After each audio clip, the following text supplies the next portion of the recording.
జగన్ విమర్శలపై మంత్రి నారాయణ మాట్లాడుతున్నారు. లైవ్ లో చూద్దాం. కూర్చుంటే ఈరోజు రాజధాని అదే, రేపు వచ్చి ఇంకో తీరు కూర్చుంటే రాజధాని అదే.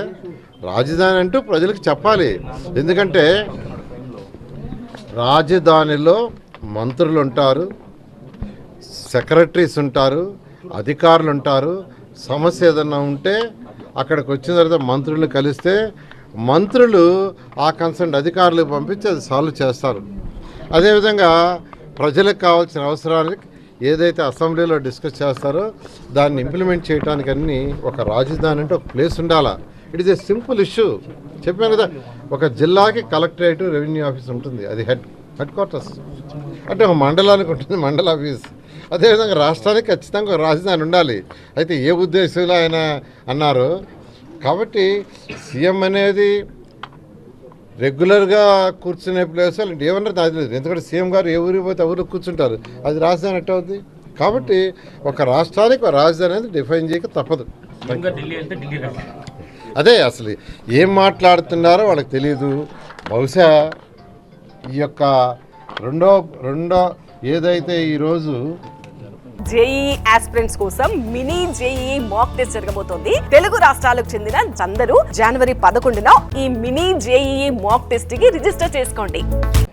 మన ఇంటర్నేషనల్ స్పోర్ట్స్ సిటీకి కానీ, ఇంటర్నేషనల్ ఎయిర్పోర్ట్కి కానీ స్మార్ట్ ఇండస్ట్రీస్ ఉపాధి కోసంగా, ప్రజల కోసంగా స్మార్ట్ ఇండస్ట్రీస్ పెట్టాలని ముఖ్యమంత్రి గారు ఒక సదుద్దేశంతో, ఆయనకున్న అపార అనుభవంతో హైదరాబాద్లో చేసిన డెవలప్మెంట్ ప్రకారం ఈరోజు మమ్మల్ని ముందుకు తీసుకుపోతుంటే ముందుకు పోతుంటే అది పోదనుకున్నారు. దాన్ని వెనక్కి లాగాలని అనేకమైన రకాలుగా ప్రచారాలు చేశారు, వెనకాల లాగాలనుకున్నారు. అయితే మేము కూడా ఓపికగా ఉన్నాం. ఎందుకంటే వర్షాల సీజన్ దాదాపు 4-5 నెలలు ఉండేది ఈసారి. ఎందుకంటే ప్రజలకు ఫస్ట్ నమ్మకం కలిగించి వాళ్ళకి చేతి చూపించి ముందుకు పోవాలనే ఉద్దేశం తాగాం. ఈరోజు అమరావతిలో ఎంతో వేగంగా జరుగుతుంది, ఎక్కడ పెట్టినా ఒక జరుగుతున్నాయి. అందుకని ఈరోజు యాక్చువల్గా మేము కూడా ఒక అడుగు ముందుకేసాం. ప్రజలు కూడా ఆదరిస్తున్నారు, రైతు సోదరులు. వారందరూ కూడా ప్రత్యేకంగా ధన్యవాదాలు తెలియజేస్తున్నాను. మాట చెప్పిన ప్రకారం 100% ఈ ప్రభుత్వం పూర్తి చేస్తుంది. అంటే ఈ చట్టబద్ధ విషయంలో కూడా గౌరవైన ముఖ్యమంత్రి గారు స్వయాన ప్రైమ్ మినిస్టర్ గారిని అడిగారు. స్వయాన అమరావతిలో ఫంక్షన్ జరిగినప్పుడు వర్క్స్ రీస్టార్ట్ చేసే రోజు డయాస్ మీదే యాక్చువల్గా ఇచ్చారు.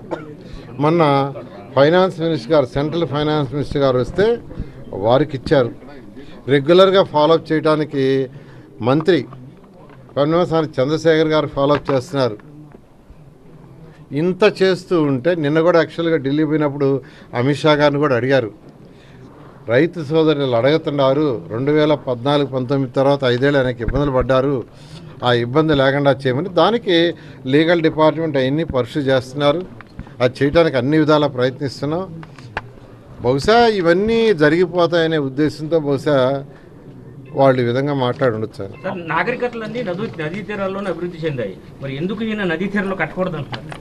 అంటే ప్రపంచంలో ఎక్కడైనా తీసుకోండి, ఏ సిటీ అయినా ఎక్కడైతే వాటర్ ఉండిందో అక్కడైనాయి. ఈరోజు చెన్నై తీసుకుంటే చెన్నై ఎక్కడైంది? ఆ సముద్రం పక్కనైంది.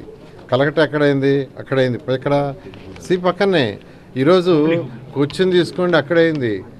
అంతెందుకు సింగపూర్ తీసుకోండి, సింగపూర్ ఎక్కడైంది? నది పక్కనే. సింగపూర్ ఒక ఫిషర్మెన్ విలేజ్, 67 సంవత్సరాల క్రితం ఒక ఫిషర్మెన్ విలేజ్. కాబట్టి వాటరు ఆ రోజు ముఖ్యమంత్రి గారు కూడా చాలా క్లియర్గా, శ్రీకృష్ణ కమిటీ కూడా రిపోర్ట్లో చూడండి, ఒక పేజీలో ఇండెక్స్ ఇచ్చారు. శ్రీకృష్ణ కమిటీ ఒక పేజీలో ఇండెక్స్ ఇచ్చింది. ఆ ఇండెక్స్లో వాటరు, రైల్వే, నేషనల్ రోడ్డు మార్గము ఇవన్నీ తీసుకుంటే హై ప్రయారిటీ ఇండెక్స్ ఇక్కడికే ఇచ్చారు. హై ప్రయారిటీ ఎక్కడ ఇచ్చారంటే అమరావతికే ఇచ్చారు. శ్రీకృష్ణ కమిటీ రిపోర్ట్లో ఆయన రకరకాలుగా రాశాడు, రకరకాల ప్లేస్ అన్నీ సజెస్ట్ చేస్తూ తర్వాత ఒక ఇండెక్స్ ఇచ్చాడు. ఎక్కడ విజయవాడ, గుంటూరా, లేకుంటే ప్రకాశమా, లేకుంటే ఈస్ట్ గోదావరి, వెస్ట్ గోదావరి, ఆ ఇండెక్స్లో చాలా క్లియర్గా ఇచ్చిన పాయింట్లో మెజారిటీ పాయింట్స్ ఇక్కడే ఇచ్చారు. మీరంతా స్టడీ చేయాలి. పైన ఏదో మైండ్ నెగిటివ్ పెట్టుకొని నెగటివ్ మైండ్తో మాట్లాడటం కాదండి, తరోగా స్టడీ చేయండి, పిన్ పాయింట్గా మాట్లాడండి. ఏదైనా ఉంటే ఖచ్చితంగా మేము స్వీకరిస్తాం, దాన్ని చేస్తాం. అంతేగాని ఏదంటే అది మాట్లాడి ప్రజలను మాత్రం అడ్డదారి పట్టించదు. రెండవ దశ ల్యాండ్ పూలింగ్ అడ్డంకి కల్పించేందుకు ఈ ప్రయత్నం ఏమన్నా ఖచ్చితంగానండి. ఏదైతే ఈరోజు smart industries, smart international sports city, అదేవిధంగా ఇంటర్నేషనల్ ఎయిర్పోర్ట్ ఏదైతే ముందుకు పోతుందో దాన్ని ఏ విధంగా ఆపాలని ఈ మధ్య రకరకాలుగా ప్రయత్నాలు చేశారు. అయితే ఆ ప్రయత్నాలన్నీ విఫలమైన వీళ్ళు ముందుకెళ్ళిపోతున్న ఉద్దేశంతో ఈ మాట ఎందుకంటే నిన్నే స్టార్ట్ చేసాం. ఇవాళ స్టేట్మెంట్ అంటే ఇంక అంతకంటే ఏం కావాలి చెప్పండి. ఏది ఏమైనా ప్రజలన్నీ గమనిస్తున్నారు, వాళ్ళకి చెప్తారు.